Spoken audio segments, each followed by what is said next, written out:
say we're going to Mount Rainier, we're just doing a couple of trails, but whether you're going to something at 14,000 feet or just a mile in from the parking lot, I think to make the event enjoyable, you should have some things and know what to pack. I'll just give you the 5 F's. The first F is fuel.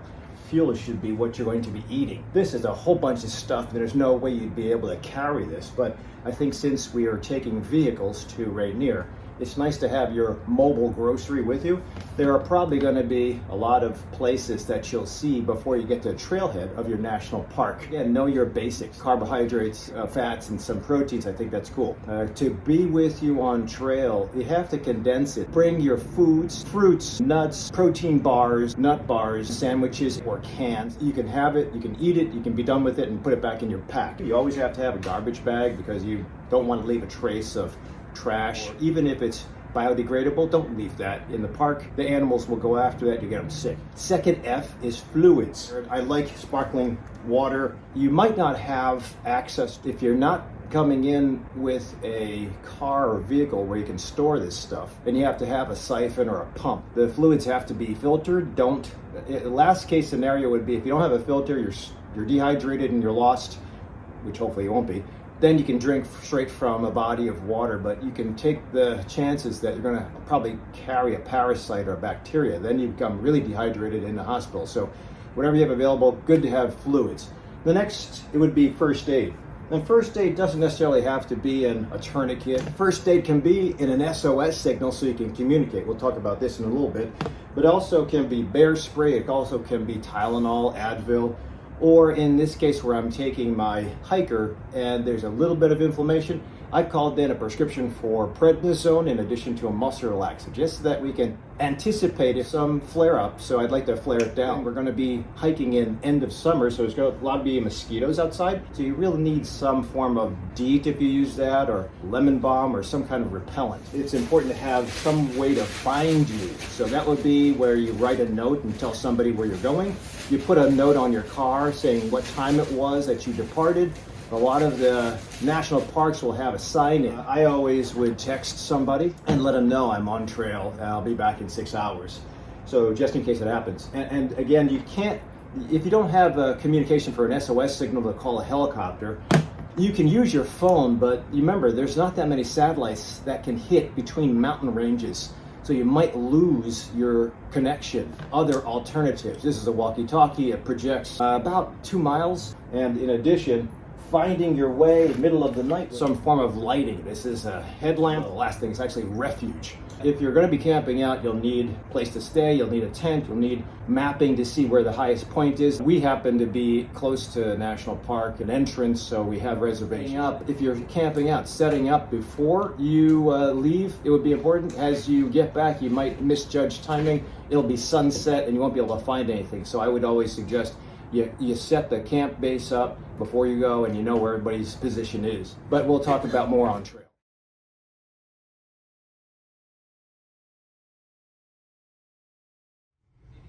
And would you guys like a map? Sure, yeah, please. Any road closures? No, all the roads are open. And just a heads up, the air quality up in Paradise is bad. Oregon fires, the smoke's flying this way. Oh. So just be careful, okay? Okay, appreciate it. Thank you. Thank Welcome to Rainier. I'm gonna try going down. It's majestic. Yeah, feel this one. Film me falling. Oh yeah. Oh yeah. Oh, that's high. That is high. Oh. But it's worth it. Not Rainier.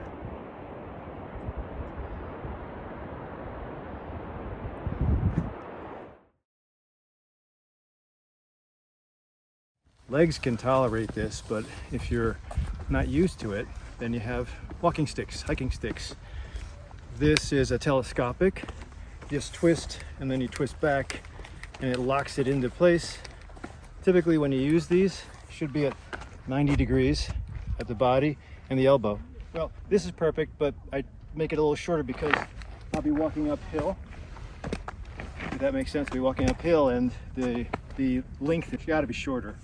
And when you use these, it has to be right hand, left foot. Right hand, left foot. And if you can use this with the cadence of your strikes or your foot strikes, it unloads a little bit of burden off your back and your ankles. This is a Z connected by elastic. These are easy to bring on the plane, but they're not as sturdy as the telescopics. So usually you put your hand through and then choke down, and then that's the way you hold. It's got to be a loose hold. You can't be white knuckling this because you get fatigued, and after a while that doesn't help. So, this is cloth, this is cork. I like cork because it absorbs your sweat.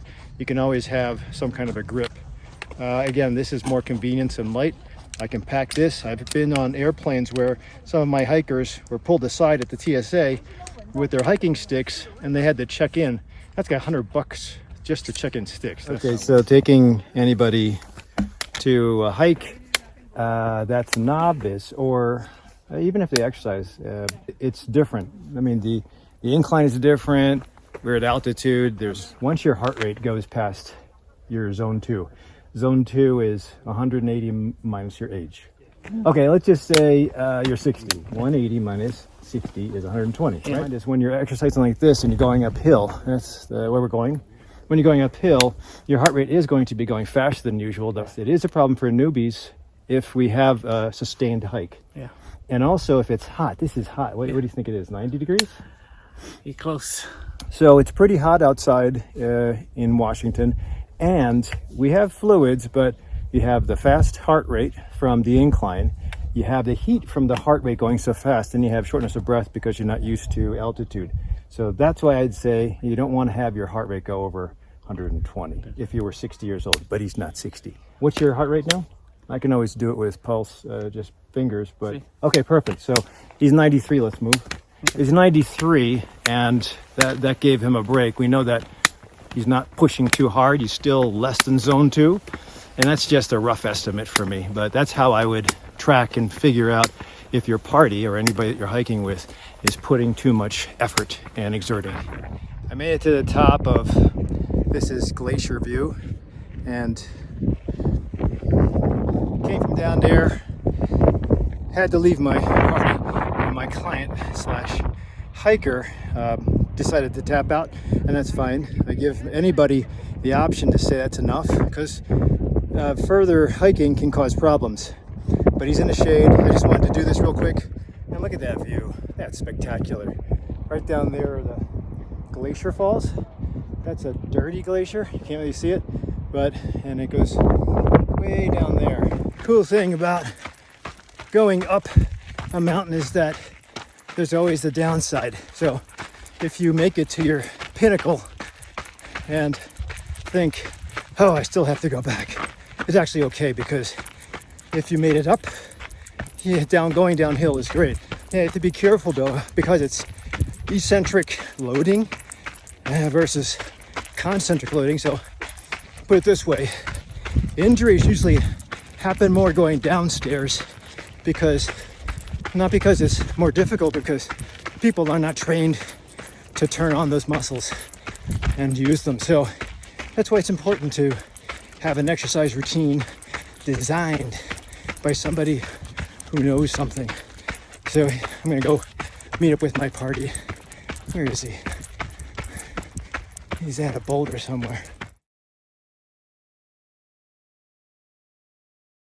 How do you feel? Great. I mean, proud of myself. Quite an accomplishment. For a first timer in Mount Rainier. Okay.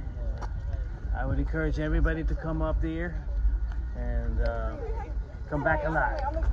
Let me call 911.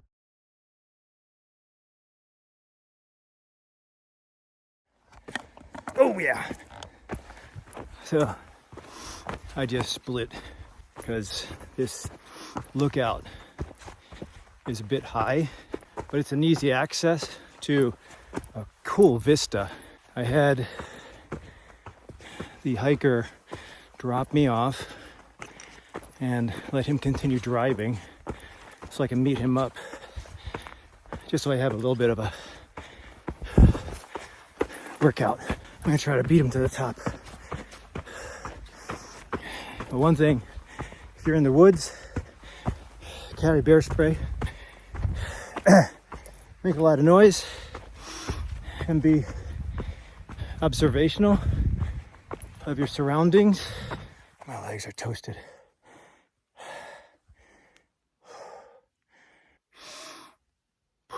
If you are short of breath and your pulse rate is fast, you can slow down your heart rate by exhaling twice as long as your inhale. Double the exhalation. It'll slow down your heart rate. I have done a video on 4-7-8 breath, and same thing. Inspire over a count of 4, hold gently over a count of 7, and exhale over a count of 8. 4-7-8. I've done a video on box breathing, which also controls and will work too, but that concept is you breathe in like a box. Inhale, hold, exhale, hold. And with that, you'll hopefully be able to do an inhale and get your diaphragm down, and a Valsalva with that breath holding part, top of the box and bottom of the box. That too stimulates the diaphragm to turn on the vagus nerve, actually control it. That's vagal tone. You have to be adept at turning the parasympathetic system on at a drop of a dime. If you can, then you can have what's called a really healthy HRV, heart rate variability. Some watches will show you that. The Garmin shows you that. My Morpheus will show that. This is a strap. The Apple, I think it shows you that. I don't know the algorithm they use. And the Fitbit does it. I kind of like Garmin. They have something called a stress score, which is essentially a HRV. But the value of the recording devices is it just reinforces what you probably already know. If you need more information or data to tell you don't drink, don't exercise today, sometimes people need a wearable coach. Not always healthy to push 110%. Old school, you just lift more, run faster, fall down. And that's not good. Best way to train is to be able to recover and then train harder. That's where zone training comes in handy. Zone 2, super easy, essentially recovery. Zone 5, amazingly nasty. But when you do vacillate between the two in a 7-day period, you will be able to have better outcomes, recover, allow muscle to push harder, and you perform better. So almost to the top. The fact that I can talk is pretty good. Oh shit, I gotta climb that. All right, let's go. So I'll tell you, I've been practicing for just this. I know what to do with adaptive response and changing up or periodizing my exercise. When it comes to cardio, having the best endurance, I'm training using 5Ks. This definitely is altitude, so it's tough. But I'm going to reward myself with a steak and some beer. When is this going to end? Holy crap. Don't hear any noise, but I think I'm up at the top. 3 hours later. Okay. Hey, I beat you. I was here already. Did you go up there? Yeah. Okay, I'm going up. Let's go.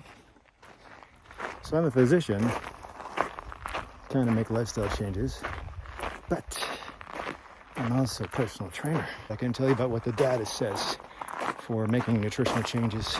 Use the data for designing exercises. You can also use the data, maximize on sleep, interpret blood tests, DEXA scans, stress tests that you have before, order new stuff. I think all that stuff is important. Bringing it all back is exactly why I do this. Okay, so unfortunately, Rainier is over there. Darn, can't see it. So this is the ranger station. Suntop lookout, elevation 5,280 feet. Pretty great. Can't see Rainier. Well, would have been cool. It's on the left over there. Oh yeah? Okay. Hey, thank you guys for doing what you do. It's really, we feel more comfortable up here. Okay. Appreciate it. You see a peak right between these two trees. There's a little peak of a halo. That's Rainier.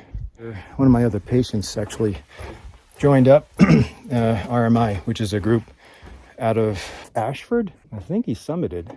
I summited with my group. It was to Whitney. That was cool. Nasty, but cool. An accomplishment. So that's what I was saying.